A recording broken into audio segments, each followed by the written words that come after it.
धनश्री गायकवाड़ ने लिखा है, निराकार के साथ में है, इस स्मरण में रहना ही मेडिटेटिवनेस है। कृपया बताएं।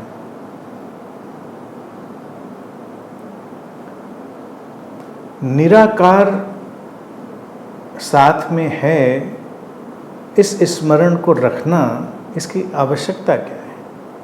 निराकार ही है, उस निराकार से ही सारे आकार निकलते हैं। तो फंडामेंटली, मौलिक रूप से वो फॉर्मलेस, वो नेमलेस निराकार है।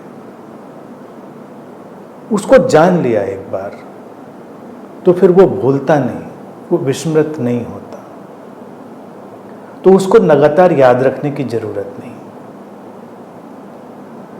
मेडिटेटिवनेस की जो बात पूछी है, मेडिटेटिवनेस भी एक ऐसी ही चीज है। एक बार घट जाती है, तुम्हारी पकड़ में आ जाती है वो आंतरिक स्थिरता, वो सेंस ऑफ आई एमनेस, आनंद का वो आंतरिक स्रोत,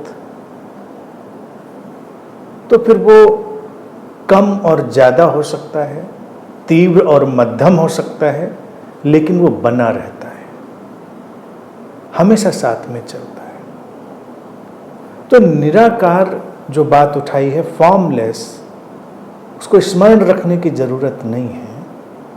उसको एक बार बस जान लेना है, समझ लेना है कि ऐसा ही है।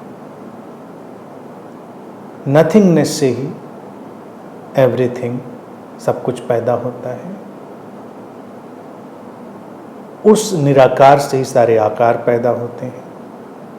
और ये तो एक वैज्ञानिक तथ्य है। तो इसलिए जान लिया, बात खत्म हो गई। और ध्यान का स्वाद एक बार आ गया तो भी बात खत्म हो गई। फिर उसको लगातार याद रखने का तनाव भी नहीं लेना।